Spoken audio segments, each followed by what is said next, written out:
Bienvenidos al capítulo número 2 de la serie Turtle Capital, proyecto que inicié hace un mes en este canal con el objetivo de mostrar de manera transparente todas mis inversiones y su evolución. En concreto enseño el dinero invertido, mi cartera de acciones, la evolución, los últimos movimientos, el retorno anual, etcétera, etcétera, con el objetivo de intentar conseguir batir a los índices de referencia y extraer o conseguir un retorno bastante bueno a largo plazo. Por lo tanto, si no has visto el capítulo 1, que es donde explico la estrategia de inversión y las bases, te recomiendo que vayas, lo tienes aquí arriba y en la descripción, y que después vuelvas a este segundo capítulo, donde en concreto vamos a hablar, como vemos en pantalla, de el rendimiento anualizado actualizado a día de hoy, después del dinero real invertido también a día de hoy, ya que ha habido cambios los últimos días y semanas, y después hablaremos de los últimos movimientos en la cartera, también de nuevas posiciones, en concreto voy a hablar extendidamente de 2 posiciones nuevas en la cartera, y por último, las posiciones actualizadas a día de hoy.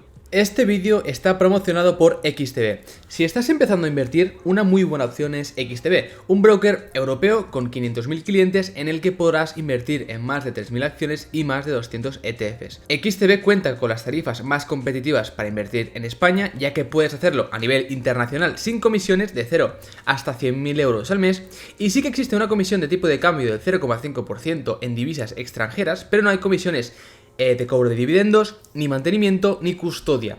Tienen oficina en España con atención telefónica 24 horas 5 días de la semana y opera en España bajo la supervisión de la CNMV y también internacionalmente bajo la FCA, KNF, etc. Además, los clientes de XTB tienen a su disposición cursos y contenido para adquirir un mayor conocimiento sobre el mundo de la inversión. Tienes el link aquí arriba y en la descripción para registrarte de manera gratuita.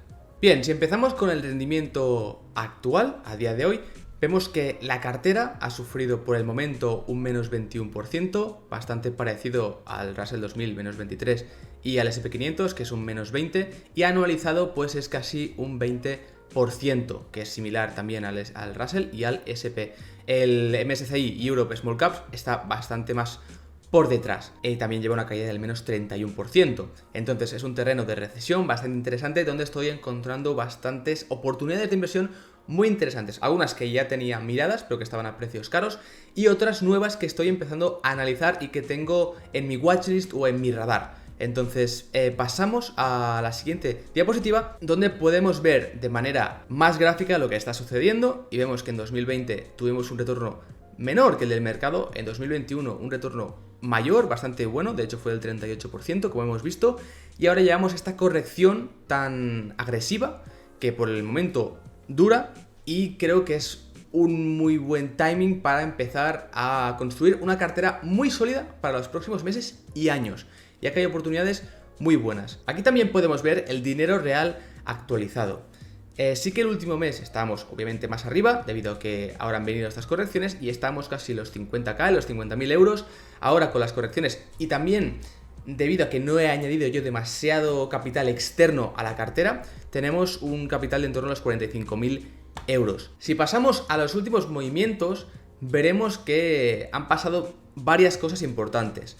Entonces, debe quedar claro que el objetivo final de esta cartera es tener una cartera sólida y que no haya demasiados movimientos, que la rotación sea bastante baja, ya que ese es el objetivo, tener compañías de mucha calidad a largo plazo. Pero actualmente con estas caídas y con estas oportunidades que se están generando, entre las compañías que ya tenía miradas pero que estaban caras y las nuevas que estoy encontrando, estoy haciendo una rotación mayor o más agresiva que la que haré los próximos meses y años para conseguir esta cartera sólida que vaya hacia una dirección que esperemos que sea el éxito o por lo menos batir a los índices de referencia. Entonces, en este último mes veremos estos cambios. Una incorporación nueva que es Liat Corporation, que por cierto, si queréis apoyar a este canal y a este proyecto, recordad que os podéis suscribir aquí debajo activando las notificaciones y dar un gran like, ya que casi llegamos a los 25.000 inversores particulares, y también deciros que, por ejemplo, Liat Corporation, que es una empresa que tengo nueva en cartera, tenéis el informe, la tesis escrita en el blog de Turtle Capital, es decir, tenemos la serie de YouTube y también tenemos la newsletter donde cuelgo de manera extendida las tesis y también colgaré informes trimestrales, semestrales, anuales, etc. Entonces podéis ir y suscribiros de manera gratuita, tenéis el link aquí arriba y también en la descripción. Pero pasando con la tabla que estamos viendo, he incorporado Liat Corporation, después he vendido de manera total Breadband 2 y también he vendido Hub Group. Aquí sí que disminuí un poco de Nagarro, pero veremos después que he vuelto a añadir. También he añadido una compañía nueva que es muy interesante, que es muy parecida a Nagarro pero más pequeña, que es Spyrosoft, que veis aquí varias compras del día 20 de junio, porque es una compañía muy líquida y tardé bastante, bueno, tardé unas horas en completar la posición, ya que es muy pequeña. Después vendí parte de Strand & Company, volví a añadir Nagarro hace pocos días, ya que salió una noticia negativa que no afectaba a la compañía y bajó casi un 10% y aproveché. Y después he vendido parte después de Spyrosoft, ya que era una compañía muy similar a Nagarro y por lo tanto no quería tener tanto peso en ese sector con la última ampliación de Nagarro. Por eso disminuí para invertir en una empresa nueva, que es Water Intelligence, que es la que vemos aquí y de la cual vamos a hablar en este vídeo. Y creo que es una de las mejores ideas que he encontrado por lo menos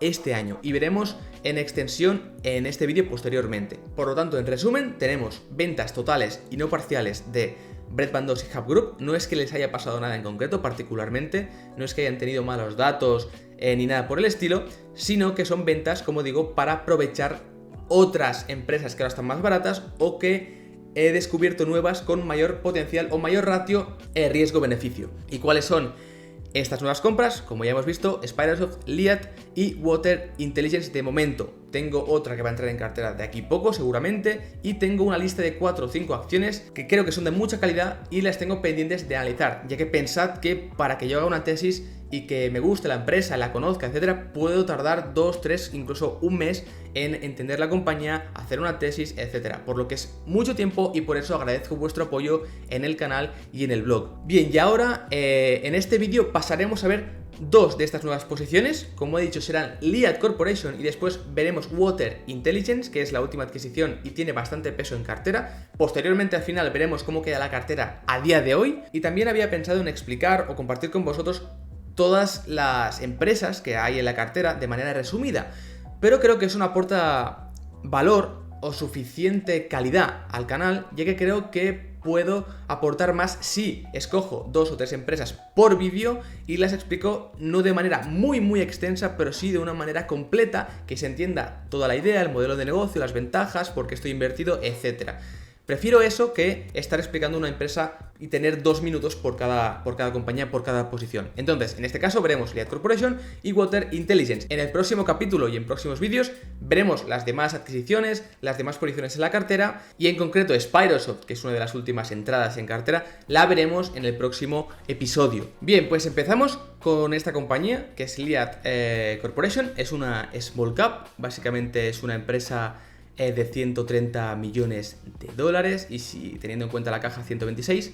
El precio por acción está mal, esto no lo tengáis en cuenta, es este que sale aquí de 21,30 dólares. El ticker es Liat y como vemos cotiza en el mercado OTC, que es el mercado secundario de Estados Unidos. Pero es una empresa que veréis que es sudafricana, entonces hay mucha gente que no acaba de entender por qué pasa esto. Simplemente es porque es una empresa que se fundó en Sudáfrica, ya que su fundador, que ahora veremos quién es, que es el doctor Liat, sí que es inglés, pero gran parte de sus estudios los cursó en Sudáfrica, después se quedó ahí y fundó la compañía ahí, pero gran parte de los ingresos de la empresa provienen de Estados Unidos. Por eso tiene sentido que cotice en Estados Unidos en el OTC en este caso. Y si nos fijamos también aquí abajo podemos ver cómo la empresa en los últimos 5 años se ha multiplicado por 8 veces, sobre todo desde 2020. Entonces ahora con las correcciones agresivas me he fijado en ella debido a que está cotizando unos múltiplos bastante bajos, que veremos posteriormente. Entonces, si pasamos ya ahora a ver el modelo de negocio o a qué se dedica Liat Corporation, básicamente es una empresa que fabrica protección para deportes extremos relacionados sobre todo, como vemos, enduro, motocross, descenso de mountain bike, BMX, etcétera. Deportes que necesitan o que requieren de una protección y por eso fabrica, como vemos aquí a la izquierda, pues cascos, collarines, protectores corporales, de pecho, de brazos, etcétera. Rodilleras, varios productos que van enfocados a la protección. Bien, pues Liat tiene una historia muy interesante.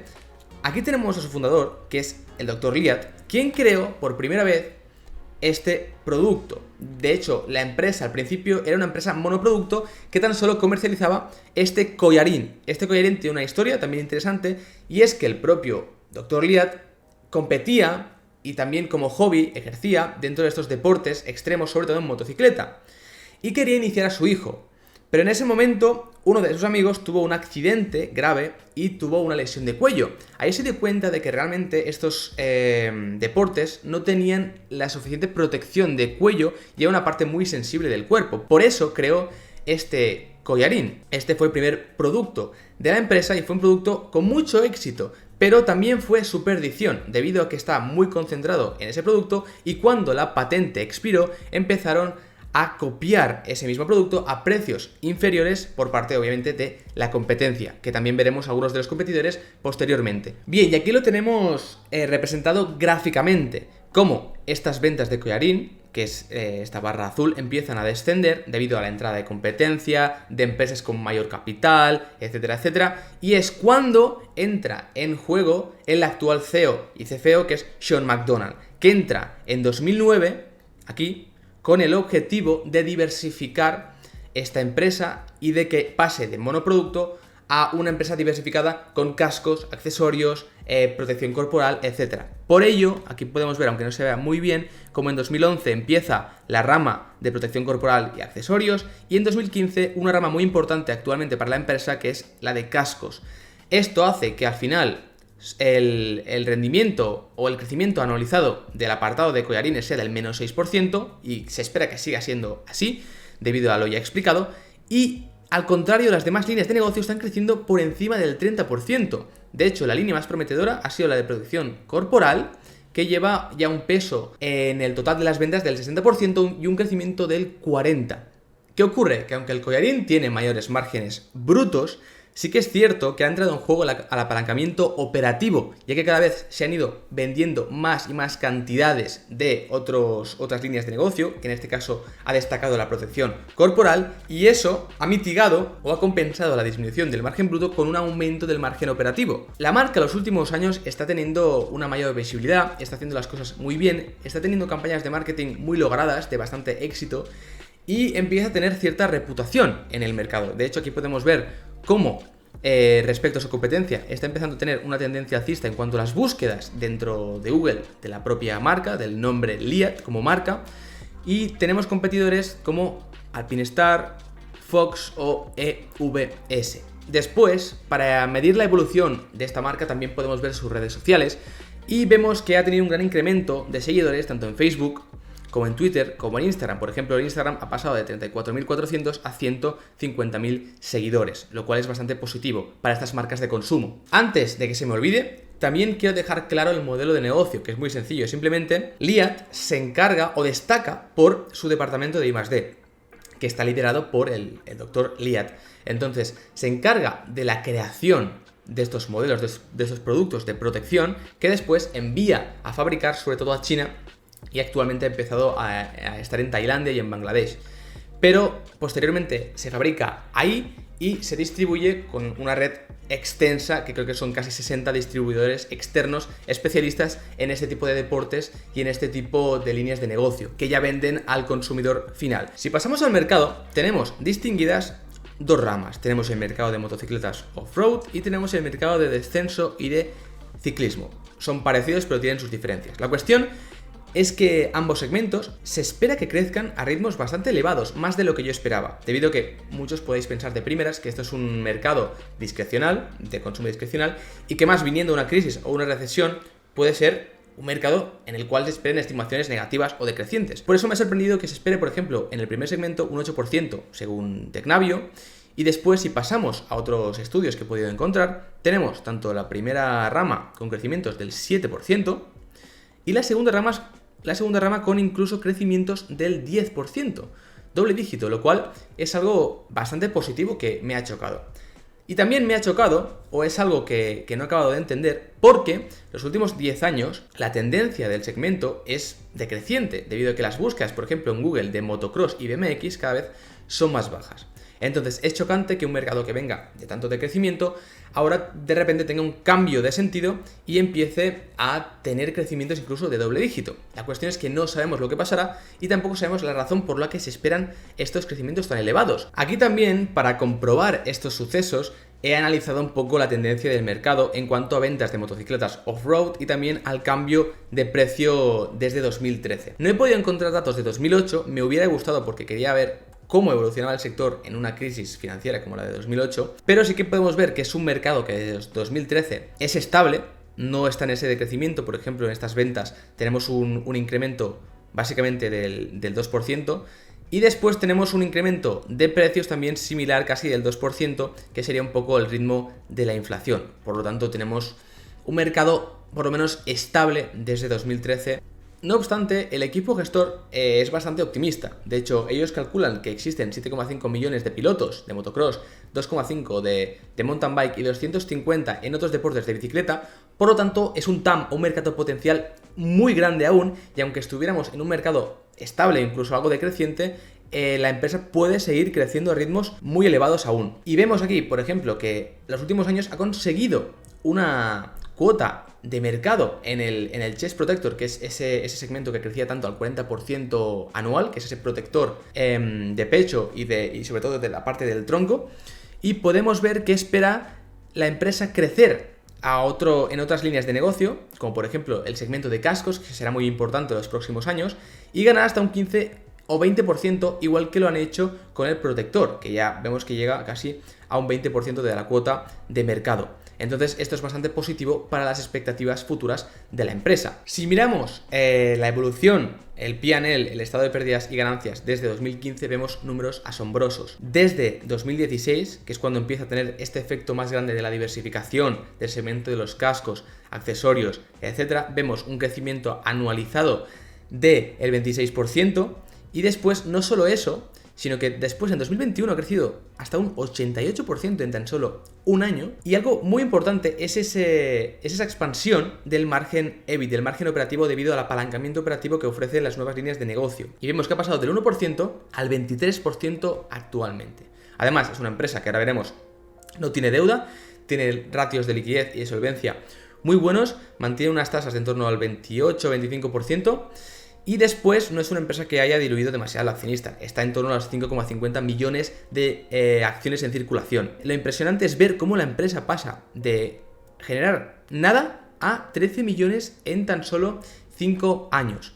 Aquí también rápidamente podemos ver ese efecto que hemos comentado, que aunque el margen bruto haya decaído, sí que el margen operativo ha tenido ese efecto y ha incrementado, mitigando ese efecto e incluso expandiendo el margen general de la empresa. Después tenemos ratios de solvencia y de liquidez muy buenos. Tenemos un current ratio, que es el ratio que mide la relación entre activos corrientes a corto plazo y pasivos corrientes a corto plazo. Es de 2, o sea, es muy elevada. Normalmente en la industria por encima de 1 ya es positivo. Y después tenemos pues muy poca deuda sobre el patrimonio neto y muy poco porcentaje de pasivos sobre el activo, lo cual es muy positivo ante esta compañía. Otra parte importante es analizar el I+D, el departamento de I+D, que está liderado por el Dr. Liat, y esta empresa siempre dedica dinero a seguir reinvirtiendo, ya no solo para mantener cuotas de mercado, sino para querer crear nuevos productos y expandirse en otros deportes y expandir su mercado potencial. Entonces, esta mediana siempre ha sido del 6%, este es el gasto en I+D, estas son las ventas, en la proporción siempre ha sido de un 6% de gasto en I+D sobre las ventas, y esperamos que eso siga así, ya que distorsiones muy grandes nos podrían indicar que hay problemas dentro de la compañía. Aquí también podemos ver un pequeño análisis del working capital y vemos la diferencia año tras año del comportamiento o del cambio en las variables, cuentas a cobrar, cuentas a pagar e inventarios, y lo podemos medir o relacionar para ver si es un crecimiento sano con las ventas, el crecimiento en las ventas. Siempre que el crecimiento en las ventas sea igual o superior que el de estas variables, esto va a ser positivo y no tendría por qué haber mayor problema, pero es algo que tenemos que monitorizar e ir comprobando a lo largo de los resultados y de los años. Entonces, los cambios han sido desde básicamente 2018 de un incremento de casi todas las variables, ¿no? Vemos un incremento de cuentas a cobrar que han pasado de 10% al 20%, de cuentas a pagar que han tenido un comportamiento más o menos igual, han pasado hasta el 20%, Y después tenemos unos inventarios que pasan del 20 hasta mantenerse al 30%, ¿no? Pero como digo, las ventas han estado igual o incluso por encima. Hemos visto ya un crecimiento en 2021 de más del 80%. Aquí tampoco hace falta decir mucho, los números hablan por sí solos, pero a partir del 2016, que fue una fecha clave para empezar a tener ese efecto de crecimiento agresivo, vemos que tanto el ROE como el ROCE han aumentado a ritmos muy elevados, llegando a los últimos años a superar ya el 30% y llegando al 60% en algunos casos, lo cual son números muy buenos y que nos demuestran ese apalancamiento operativo del que tanto hemos hablado en esta tesis. Aquí también tenemos la remuneración a los directivos principales, que en este caso es el fundador, el doctor Liat, que como vemos cobra 700.000, pero tengamos en cuenta que acumula 46 millones de dólares en acciones, que es un 33% de la compañía, por lo tanto es una alineación excelente con los demás accionistas. Y después tenemos el caso de McDonald's, que tiene 4,7 millones de dólares, es decir, un 3,43. Tiene un salario muy parecido, que es este de aquí. Y aunque no haya una alineación tan grande, debemos tener en cuenta que es un directivo que lleva desde 2010, que ha hecho toda la transformación de un negocio monoproducto a un negocio actualmente de éxito, y que por lo tanto creo que eso avala su confianza y también su participación dentro de la empresa. Después también he realizado, para ya pasar a la estimaciones, pero por líneas de negocio, por productos. Entonces tenemos que los collarines no espero que mejoren y espero que sigan decreciendo a un 6%, aunque en 2021 han crecido un 75%, pero debemos ser conservadores. Y después tenemos la protección corporal, que ha sido un gran segmento, que ha crecido también una barbaridad en 2021, pero ya no es donde quiere poner el foco la empresa, ya que tiene bastante cuota de mercado y por lo tanto le aplico un 20% de crecimiento que después bajará al 15, 10, etc. Después tenemos la parte de accesorios, que también está creciendo bastante y es un crecimiento similar al que podría tener la protección corporal, del 20, 15, 10, etc. Y donde se va a centrar mucho la compañía, que es donde quiere un poco replicar lo que hizo con el apartado de protección corporal, es en los cascos, donde vemos un crecimiento muy grande y la empresa quiere que esta línea de negocio pase a tener un peso de en torno al 40-50%. Por lo tanto, he estimado crecimientos del 60%, que después bajarían al 40, 30%, y nos iríamos de un peso del 16% actual sobre ventas hasta un peso de casi ya el 40%, cumpliendo esos objetivos en básicamente 6 años. Esto, como vemos, nos otorga un crecimiento del 22, 24, básicamente un crecimiento del 20% anual los próximos años. Y aquí ya podemos pasar a ver un global de este crecimiento, que como digo sería básicamente un 20% los próximos años. Después tendríamos un margen EBIT que espero que no se expanda más, podría ser que se expandiera, pero para ser más conservadores lo mantendremos en el 23% los próximos años. Y tendríamos también unas tasas del 25%, ¿no? Que es básicamente lo que tiene la empresa sin dilución, y pasaríamos de un beneficio de 15 a 33, es decir, doblar beneficios en 5 años.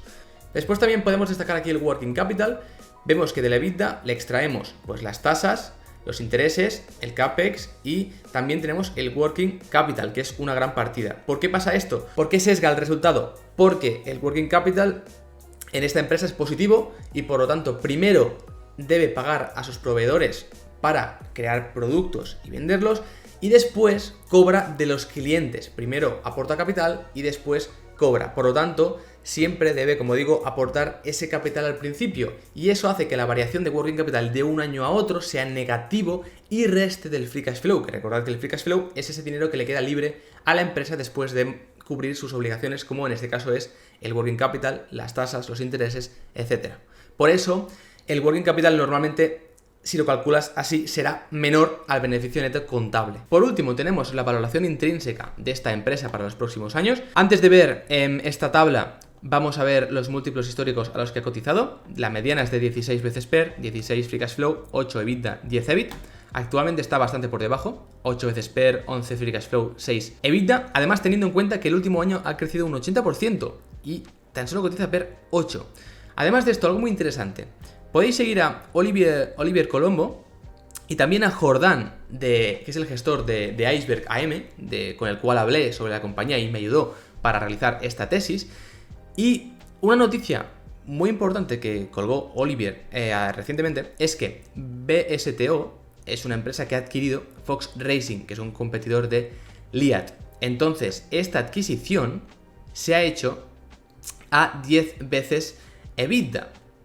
cuando actualmente la compañía tan solo está a 6. Por lo tanto, esto nos dice que aunque sea un mercado, una empresa que no tenga ventajas competitivas muy claras, sí que podría tener escala, podría tener reputación de marca a lo largo del tiempo, pero no es una empresa que tenga unas ventajas, las mejores ventajas competitivas del mundo, ya que puede venir siempre una empresa con una compañía con mucho capital y enfrentarse rápidamente a otras más pequeñas como Liat, con más poder financiero, con más músculo financiero.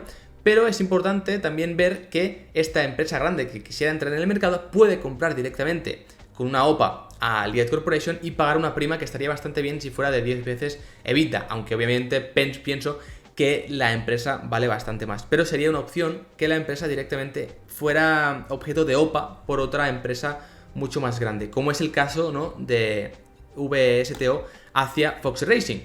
Aunque Fox Racing también tiene menor crecimiento que Liat, y también tiene menores márgenes, por lo que se tendría que pagar una prima superior por esta empresa, más de las 10 veces EBITDA que se han pagado aquí. Pero es una buena estimación de cuánto puede valer la compañía en este momento, de cuánto se podría pagar, y entonces aquí en esta tabla podemos ver el valor intrínseco objetivo por año, que a 2026 sería de 77, actualmente vale 21, lo cual equivale a una TIR a 5 años de en torno al 30%, que es bastante elevada. Bien, pues en el caso del Liat ya sabéis que tenéis el link en la descripción para ir a la newsletter, al blog, y tenéis ahí la tesis extensa escrita.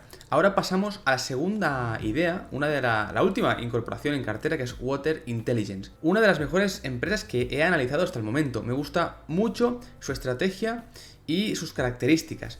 Es una empresa, como vemos, bajo el ticker WATR, Water Intelligence PLC, del estilo Compounder. Es una empresa que le hubiera gustado mucho a Peter Lynch, ya que es un negocio aburrido, que no interesa a demasiados inversores, una empresa pequeña que cotiza en el AIM de Londres, ¿no? 130 millones, con caja, actualmente a $6 más o menos, ha tenido una gran corrección y eso me ha hecho también fijarme en esta empresa. Y como digo, es un negocio aburrido, pero que si nos fijamos de cerca es muy prometedor y está utilizando una estrategia muy rentable.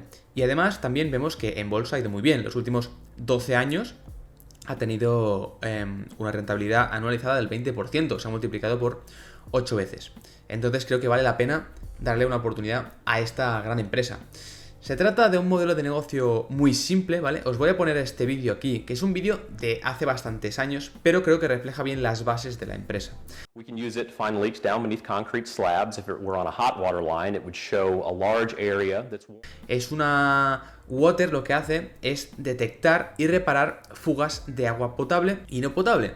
Entonces, para poneros un ejemplo fácil de entender, digamos que un particular, una empresa o una institución detectan una posible fuga de agua y avisan a Water Intelligence a través de un tercero, como una aseguradora, una pista, empresa de reformas, etc. A partir de aquí, la empresa se desplaza hasta el lugar del accidente y realiza una primera revisión, que normalmente dura 1 hora, que tiene un coste de en torno a $350. Las horas adicionales pues tienen un sobrecoste.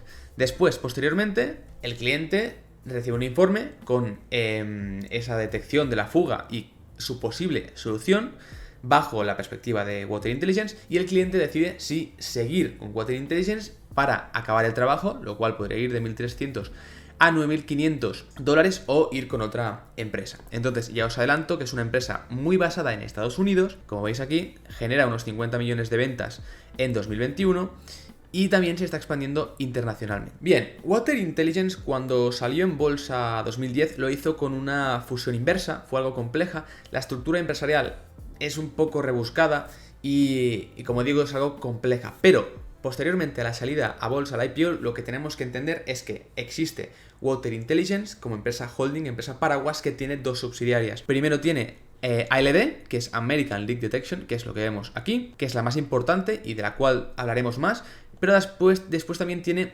WII, que es la parte internacional, ¿vale? Que está teniendo también mucho crecimiento. La cuestión es que American Leak Detection es una empresa que se inició en los 70, lleva 30 años operando, o sea, no es una empresa joven, sino que ya lleva mucho tiempo y tiene cierta reputación de marca. Tiene 150 localizaciones en Estados Unidos y lo que hace es detectar pues todo tipo de fugas, como he comentado anteriormente, y utiliza sistemas mínimamente invasivos, sobre todo basados en ultrasonido o sistemas infrarrojos, que difieren del clásico sistema de fontanería basado en prueba y error, que es más incómodo para el cliente. Entonces, la empresa o esta división, que es American Leak Detection, tiene varias fuentes de ingresos, pero se dividen básicamente en dos grandes ramas, que son las franquicias y las tiendas propias.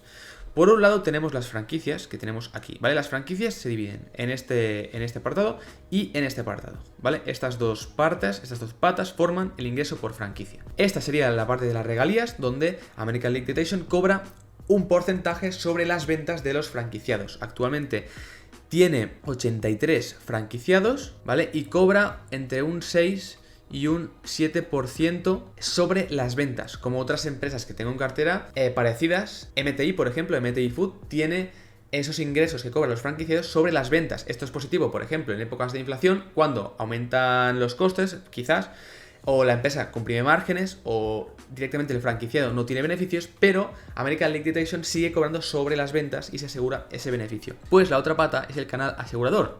El canal asegurador funciona de la siguiente forma. ALD, American Leak Detection, tiene contrato con 6 aseguradoras nacionales americanas, y estas, pues cuando normalmente la compañía de seguros recibe reclamos de propietarios o administradores de propiedades por daños relacionados, obviamente, con fugas de agua, pues habla con American Leak Detection. Y es ALD la que después recoge esos problemas y los traspasa a los franquiciados para ayudarlos. Obviamente, esta ayuda no es gratuita y ALD cobra una parte de ese trabajo. Entonces, tenemos por un lado el segmento de regalías y el segmento asegurador que forman las franquicias, y después tenemos las tiendas propias, ¿vale? Actualmente tiene 38 tiendas propias y básicamente funcionan como las franquicias, pero es con capital propio, y la propia empresa o la propia división American Leak Detection las opera directamente.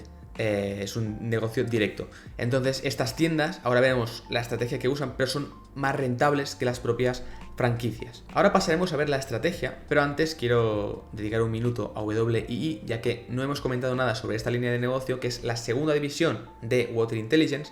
Debido a que es más pequeña, tiene mucho crecimiento, vemos 55% de crecimiento desde 2016, y básicamente es como si tuviéramos este apartado de tiendas propias americanas, pero de manera internacional. O sea, es lo mismo. No es un sistema de franquicias, sino que operan las propias tiendas.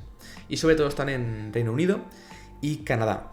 La cuestión aquí es que la estrategia que está utilizando esta empresa es la de recomprar sus propias franquicias. Es decir, lo que hace es recomprar las franquicias, que recordemos que el apartado de franquicias, este es el total y estas son las dos subdivisiones. Esta es la de regalías y esta es la del canal asegurador. Esto es el total.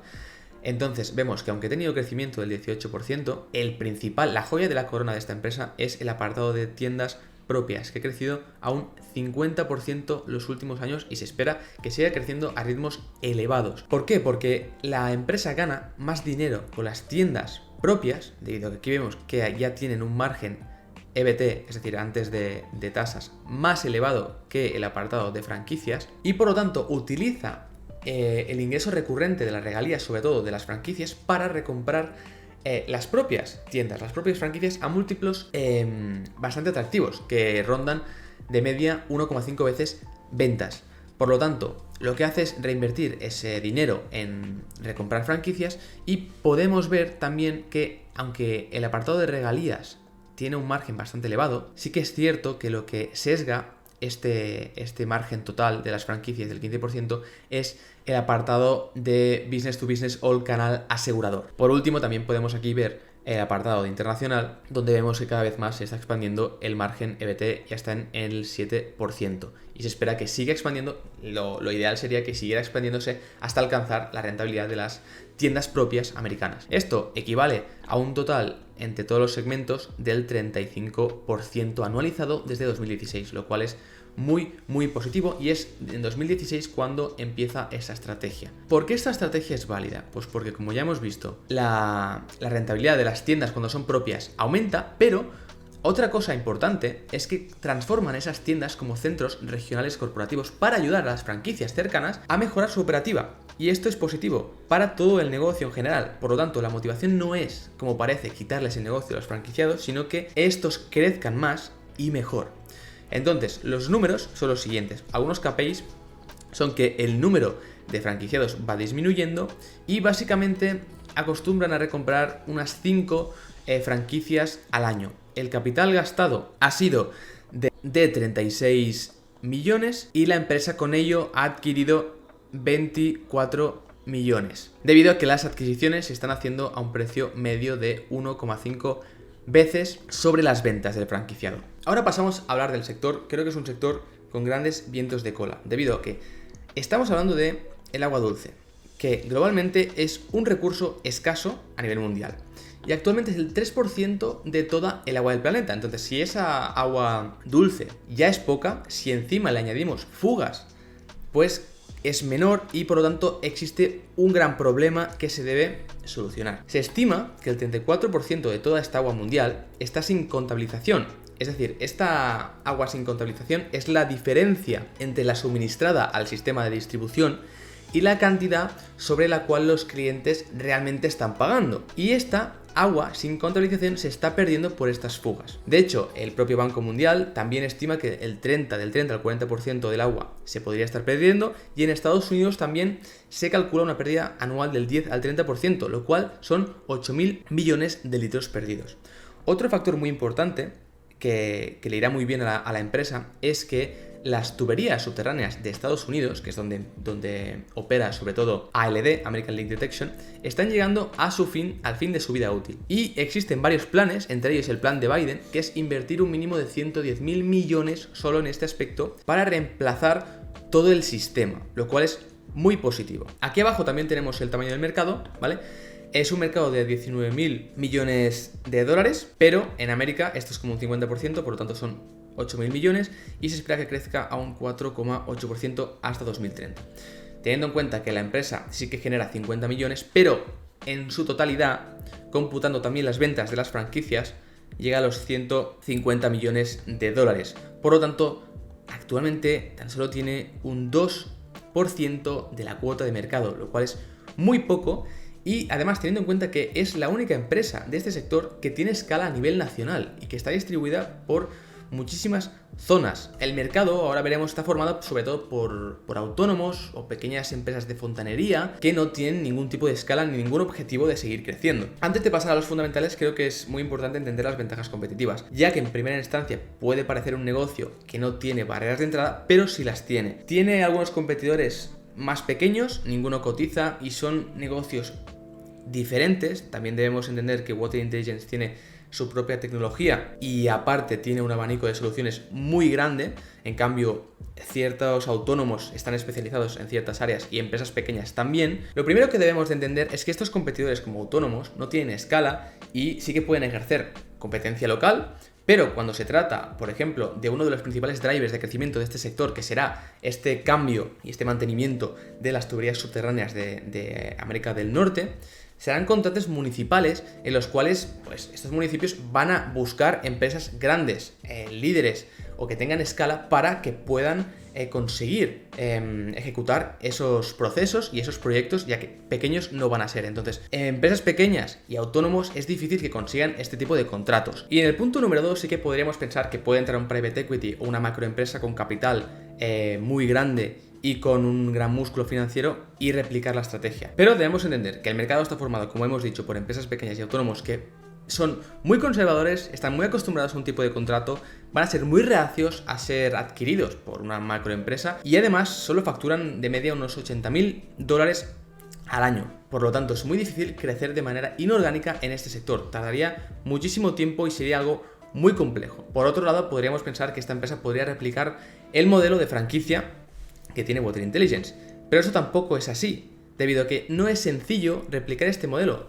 Recordemos que ALD lleva desde los 70 replicando y estructurando este modelo, generando conexiones con las aseguradoras, con contratos municipales, etc. No es algo que se pueda realizar de un día para otro, sino que tarda bastantes años, como hemos visto en el caso de Water Intelligence, que es algo que ya ha conseguido. Si esto pasara, sería tiempo a favor de Water Intelligence para seguir con su estrategia mientras la otra compañía crece poco a poco. Y personalmente creo que la solución más buena para un private equity o para una macroempresa es directamente lanzar una OPA sobre Water Intelligence y pagar la prima adecuada que vale el negocio. Dicho esto, pasamos con los fundamentales. Vemos que esa estrategia es muy rentable, la empresa ha crecido a ritmos muy elevados, del 35% anualizado en los últimos 5 años, y los márgenes se han expandido en un 7%. Han llegado a márgenes operativos del 15% y a márgenes EBITDA del 20%. Y cada vez que las empresas propias tengan más peso, pues ese margen irá aumentando a consecuencia. Después las tasas se encuentran en torno al 29% según la propia compañía. Y sí que ha habido una dilución de acciones que aquí no aparece, pero bajo las estimaciones y bajo la situación actual de la empresa no sería necesario que siga emitiendo acciones los próximos años, como veremos a continuación. Aquí también podemos ver como en el Free Cash Flow, la conversión de EBITDA a Free Cash Flow es de en torno al 50%, el CAPEX es bajo porque, como ya hemos dicho, tan solo necesitamos unas herramientas, una furgoneta, una camioneta, etc. Y después también tenemos una reducción debido al working capital, que es positivo, y por lo tanto la variación es negativa y resta, igual que hemos visto antes con Liat, al Free Cash Flow, que acostumbra a ser del 5% sobre las ventas. ¿Y por qué es muy interesante esta empresa en el momento actual? Porque han hecho una ampliación de capital, el equipo gestor es muy inteligente y ha hecho una ampliación de 19 millones de dólares, cuando la empresa estaba muy cara en múltiplos bastante por encima de su media histórica, por encima de los 1000 peniques. Es la ampliación más grande que ha hecho y ahora tiene esos 19 más lo que ya tenía en caja, y por lo tanto es lo que buscamos en un equipo gestor, que si tiene que hacer una ampliación la haga a múltiplos caros porque necesita emitir menos acciones, y que recompre acciones cuando la compañía esté barata. Entonces esto es muy buena señal en esta empresa y dice mucho del equipo gestor, y esto ya nos ayuda a entender por qué la empresa ya realmente no tiene necesidad en los próximos años de ampliar capital, ya que puede ejecutar la estrategia de recompra de franquicias sin ningún tipo de ampliación, ya directamente con la caja, e incluso podría adquirir deuda si fuera más agresiva. Ahora pasamos con las estimaciones, la valoración. Teniendo en cuenta la estrategia del equipo gestor y sus premisas, podemos ya ver o estimar que en los próximos años se van a ir disminuyendo en torno a 5 franquicias de media, con un crecimiento orgánico bastante bajo, debido a que el foco de atención va a estar en las tiendas propias. Pero también es bastante conservador este 2%, teniendo en cuenta que los últimos 2 años han tenido crecimientos de doble dígito. Después, si pasamos a las tiendas propias, podemos crear el siguiente escenario, que es bastante positivo y bastante viable, debido a que con la última ampliación de capital, la caja actual, el cash, es de más de 20 millones de dólares para la empresa. Y bajo las estimaciones que planteo, pues tenemos estos números de Free Cash Flow los próximos 5 años. Esto acumulan 73 millones de dólares que se pueden utilizar para directamente la recompra o la readquisición de franquicias. Teniendo en cuenta un múltiplo medio de 1,5 veces ventas, la empresa adquiriría 9,7 millones en ventas adicionales de manera anual. Aquí, si continuamos, también he incluido las tiendas internacionales, un crecimiento del 10%, bastante conservador teniendo en cuenta el crecimiento de la propia línea en los últimos años. Pero prefiero ser más conservador y no errar en esta línea de negocio, en las tiendas propias, porque es lo que tiene más peso y en lo que se está fijando más el equipo gestor, y poder tener más rango de opciones en las líneas de franquicias y de parte internacional. La cuestión es que bajo estas premisas tendríamos un crecimiento del 35% en tiendas propias, del 1% en franquicias, incluyendo regalías, incluyendo sector asegurador, y un 10% en tiendas internacionales, lo cual nos deja con un 25% de incremento en ventas anual a nivel global. Y como los márgenes de las tiendas propias son más elevados, cada vez que tiene más peso este segmento, pues se van expandiendo los márgenes hasta un 19% EBT. Por lo tanto, si pasamos ahora ya a la foto final, podemos ver que esperaríamos un crecimiento de en torno al 25% los próximos años, con un margen EBIT del 17%, ya que he sido más conservador porque hemos visto que podría llegar en torno al 20%, unas tasas del 29% y unos márgenes ya del 10%, que nos dejaría con un incremento de en torno a más del 20% sobre el beneficio por acción, debido a que con toda esta caja que tiene, no es necesario que emita acciones para realizar esas adquisiciones. Pasando a la última ya diapositiva, quitamos esto que es erróneo, y tenemos que desde 2016 la empresa ha cotizado de mediana a los siguientes múltiplos, ¿vale? Que son estos. Si los aplicamos teniendo en cuenta estas estimaciones, aquí también tenéis el EBITDA, EBIT, beneficio contable y free cash flow hasta 2026, tenemos que el valor intrínseco a 2026 sería en torno a los 25-30 dólares en este caso, ¿vale? Todos los números están en dólares, aunque la empresa cotice en Reino Unido, ya que casi toda su operación está en dólares y tiene todo el sentido del mundo hacerlo así. Actualmente está, como hemos visto, a 6, por lo tanto equivale a un retorno de más del 30% anualizado a los próximos 5 años. Y por último, aquí tenemos la cartera actualizada, tenemos a Liat aquí con un 7% de la cartera y a Water Intelligence con un 12 casi por ciento. Este número, aunque esté en la cuarta posición, sí que es cierto que cualquier día, si sube un poco, puede intercambiarse el lugar con cualquiera de las 3 primeras, ya que las 4 primeras de hecho tienen un peso muy similar del 12-13%. Las demás acciones las podéis ver en pantalla, hablaremos de Spiders los siguientes capítulos y de muchas otras acciones y de otras que también voy a incorporar los próximos meses. Espero que te haya gustado este segundo capítulo de Turtle Capital. Recuerda suscribirte para apoyar al canal y a la serie y dar un gran like. Te dejo aquí el capítulo 1 por si aún no lo has visto y recuerda siempre invertir con cabeza.